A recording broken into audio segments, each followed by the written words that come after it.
यदा यदा हि धर्मस्य ग्लानिर्भवति भारत अभ्युत्थानम् अधर्मस्य तदात्मानं सृजाम्यहम्। अर्थात हे भारत जो जो समय धर्मर अवक्षय हुए अधर्मर वृद्धि हुए से समय मु जन्म निए।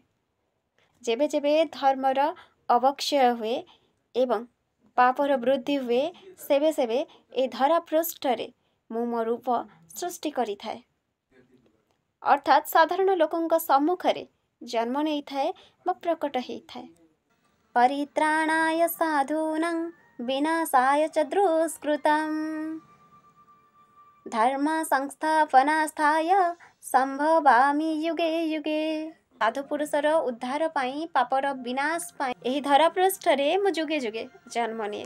एही स्थान रे कहउचंती जो मनुष्य माने निरपराध सदाचारी भगवत भक्त मानंक उपरे अत्याचार करती, जो माने मिथ्या कपट चोरी व्यभिचार आदि करती, दुर्गुण दुराचार भंडार जो मानंकर नाना प्रकार अन्याय करी धन संग्रह करती तथा नास्तिक अटंती, भगवान वेदशास्त्र विरोध करिबा जो मानंकर काम एठारे दुष्कृतम पदटी तांको पई ही व्यवहार करा जायछि तथा पापर मुक्त करिबा पई सेमानंकु कौनसी दंड देबा युद्ध द्वारा अन्य कौनसी प्रकार सेमानंको शरीररु संबंध विच्छेद कराइबा आदि समस्त विषय सेमानंकु विनाश करिबार अंतर्गत भगवान परम दयालु अधिकांश समय रे असुर मानंक प्रति भी तांक मनरे दया थाए।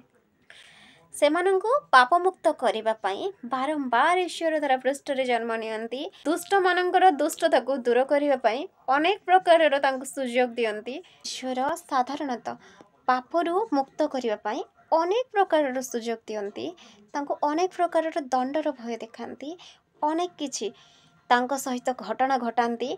तापरे भी जदि जने मनीष न सुधरे ताहले परिणाम किछि महाभारतर घटना बड़ी बड़ी हुए।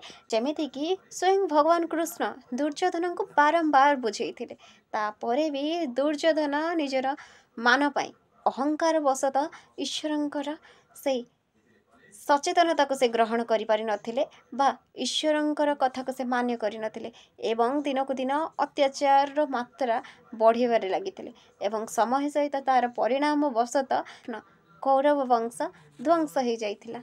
भक्त मानंक पाई ही तो ईश्वर जन्म ग्रहण करंती, बारंबार दिव्य लीला करांती एवं से दिव्य लीला आस्वादन करेबा निमंते अनेक रूपरे से अवतार नियंती। श्रवण कीर्तन स्मरण द्वारा संसार रूपक सागर मनीष पार हेबा पाई चेष्टा करती। से ईश्वर दयामय, से केबे निज भक्तंक मध्य पात्र अंतर करती। से जेते बड़ पाप कर्म करंतु ना कहीं प्रति मुहूर्त ईश्वर तांको सुधरिबा पई सुयोग भी दियंती। अनेक सुयोग देला परे जदि जणे न सुधरे शेषरे ता पई दंडर व्यवस्था हुए।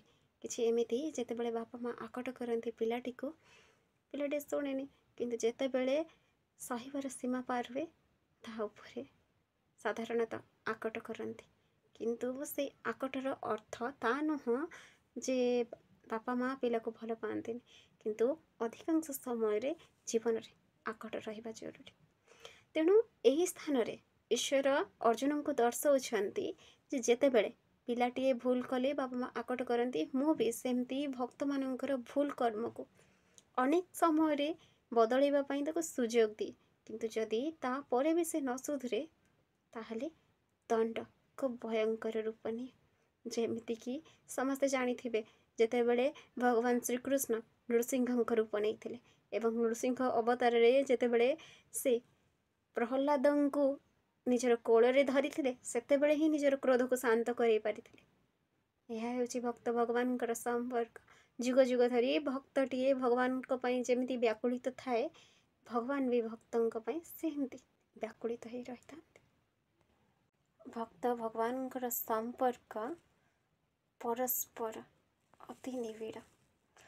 भक्त जेमिति भगवान पई व्याकुलित होती, भगवान मध्य परोक्ष एवं प्रत्यक्ष भक्त पाई व्याकुल होती। सेथिपाई बोधे मनरे तांकर दर्शनर लालसा जागी उठे जेतेबेले ତାଙ୍କର ଭକ୍ତକୁ ଦେଖିବା ପାଇଁ ଇଚ୍ଛା ହୁଏ। ଭାବନା କିଛି ଏମିତି, ଈଶ୍ୱର ତ ଅନେକ ପ୍ରକାରର ଅବତାର ନେଇଛନ୍ତି। ତାଙ୍କର ଦିବ୍ୟ ଲୀଳା ଏ ଧରା ପୃଷ୍ଠରେ ଜୀବନ୍ତ ସବୁବେଳେ କିଛି ନା କିଛି ଶିକ୍ଷଣୀୟ ବାର୍ତ୍ତା ଦେଇଛନ୍ତି।